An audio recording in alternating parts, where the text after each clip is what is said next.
In our news bulletin for this evening, government officials get an overview of potential green climate funds. Post-telecom work on developing training modules for Telecom Niue. Niue High School students were rewarded for their academic achievement for this year.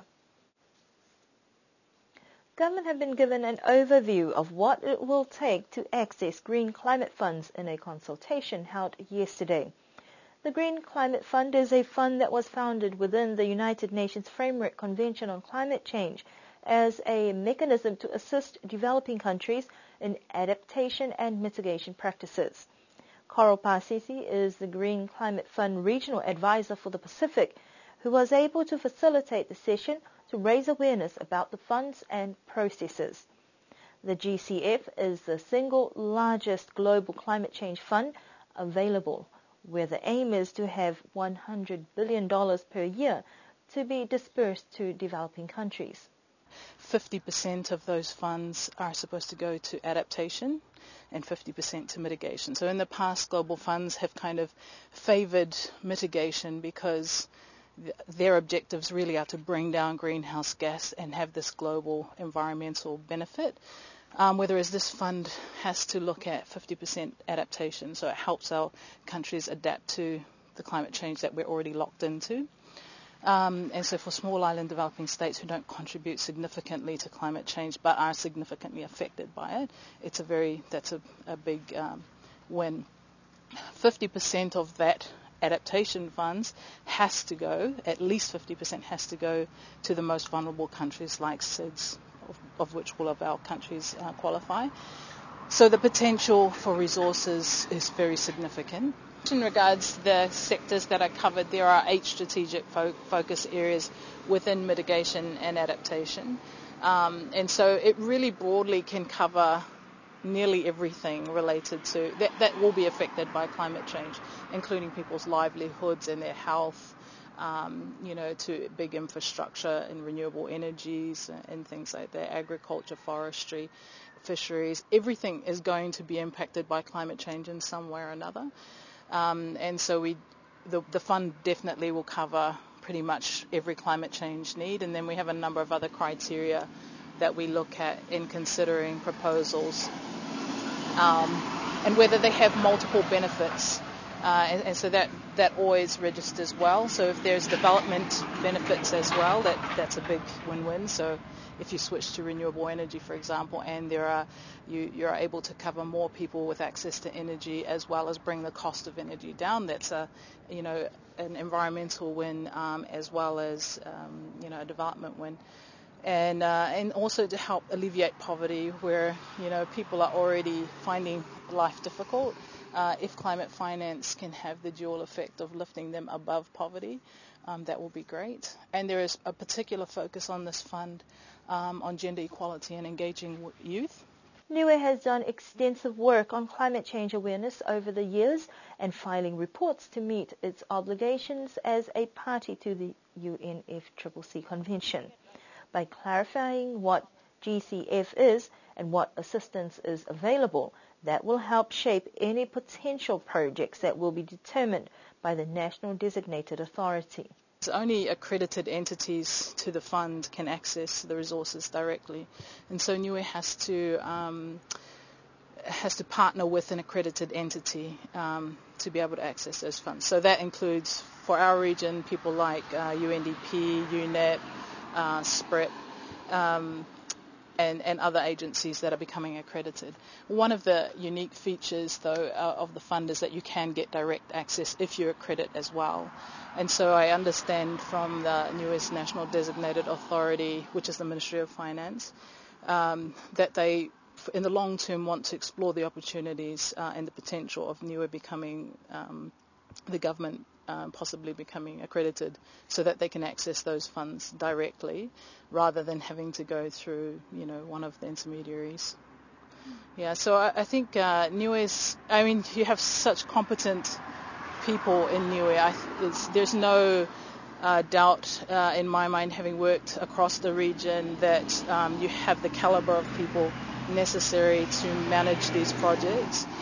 It's simply a matter of numbers, and it's very difficult for public servants and even people in the private sector who are already very stretched in implementing a number of different things, to manage additional programs and projects. And I think the NDA is National Designated Authority is well aware of that, and they are really going to take the time to ensure, one, they raise the awareness of all the stakeholders in Niue, and then look at ways to effectively build that capacity or supplement it. The scale of things is a little bit smaller here and in the Pacific in general than the GCF is used to. It's something that we, and my job in particular, is to sensitize the policies of operation in the Green Climate Fund so that we can start scaling down where necessary, and simplifying some of the access procedures, which, as you know, for anyone who's dealt with a global fund, can be rather arduous and difficult. But this fund has been challenged to be responsive and changing to people's needs, and in particular the most vulnerable. So I think it's just a matter of us learning by doing, like any fund, and I'm sure there will be mistakes in the process at the outset, but those help to shape, a better process and better arrangement. So I'm hoping that Pacific countries, are very forthright about how they experience the funds, and those comments will certainly help us to improve its responsiveness and how it accommodates the special needs of small island countries in the region. This consultation is the first of a series of discussions that will help Niue determine what approach to take when looking at developing a project proposal to access funds in the future. Further consultations will be held with a wider range of stakeholders next year. Telecom Niue and Pulse Telecom are working in partnership to improve telecommunications by developing training modules for telecom staff. Pulse Telecom is a New Zealand-based company with 25 years of international telecommunications experience. Telecom Director Tutuli Heka says that the first visit by Pulse Telecom was in July of this year, and that was a scoping exercise to identify what the training needs were within Telecom Niue. For the past week and a half, the team have been on island providing training and mentoring for telecommunication staff to be more productive and conduct cost-effective business. In addition, they have also been filming the processes that will help develop 4 training modules for Telecom Niue. The modules cover basically everything to do with telecommunications, from the mobile network right through to the fixed line network, right through to the ADSL. We put the focus on the operations and maintenance so that the people here can basically get the fault rate right down and improve the quality of the network. The more technical telecommunications related modules, they're customised to the Telecom Niue network. So we only really produce videos about Telecom Niue. The non-technical modules, such as project management, that can be used by any of the government departments that run projects. What we do is we've come here and we've just basically recorded the video clips themselves. When we go back to New Zealand next week, we'll do the post-production work and we'll turn those raw video clips into a full training production with a professional voiceover, music, titles and everything that is needed to get the training message across. Once they're completed, we'll email them via WeTransfer so they can be downloaded from the cloud, and then Telecom Niue is free to use them in any way that they think appropriate. We can also come back to answer questions and basically make sure that all the video productions have been fully understood. Any questions that those people have, hey, we're very, very happy to answer them.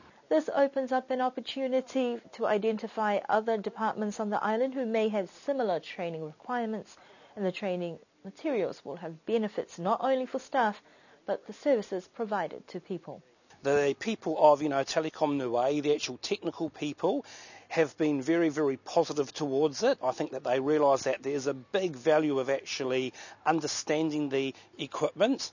Technology is a fast-moving world, and it's very, very hard to progress on to the next phase unless you've got a firm understanding of what's actually happening today.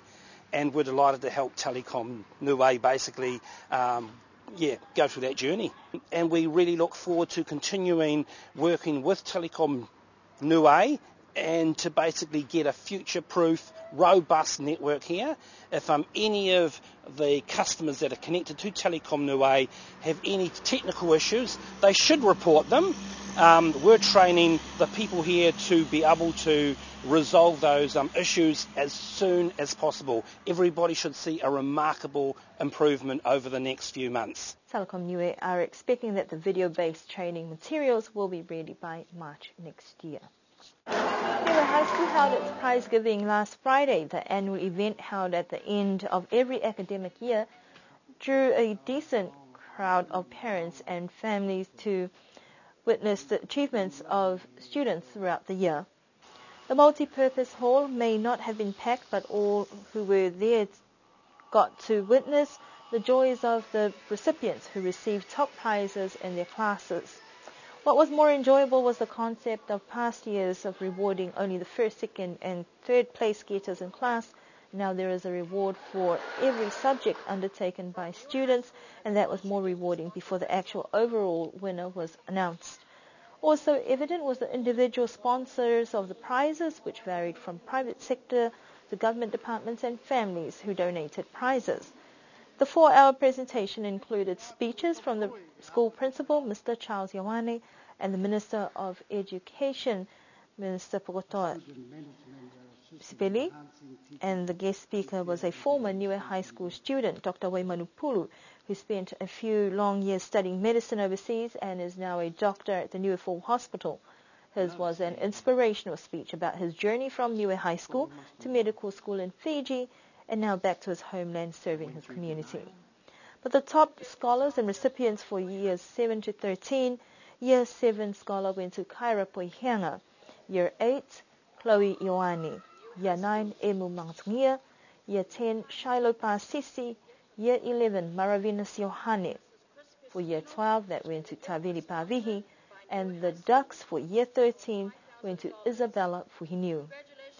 2015 also marks the end of the Niue High School year for the Year 13 students, some of whom have been top achievers during the years at Niue High School and will be continuing their studies overseas, which will no doubt benefit Niue in years to come.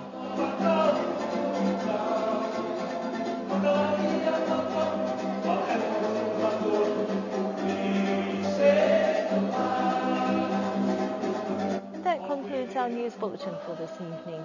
Do join us again for our next news bulletin on Thursday. And don't forget that Niue Primary School will be holding their prize-giving ceremony tomorrow morning.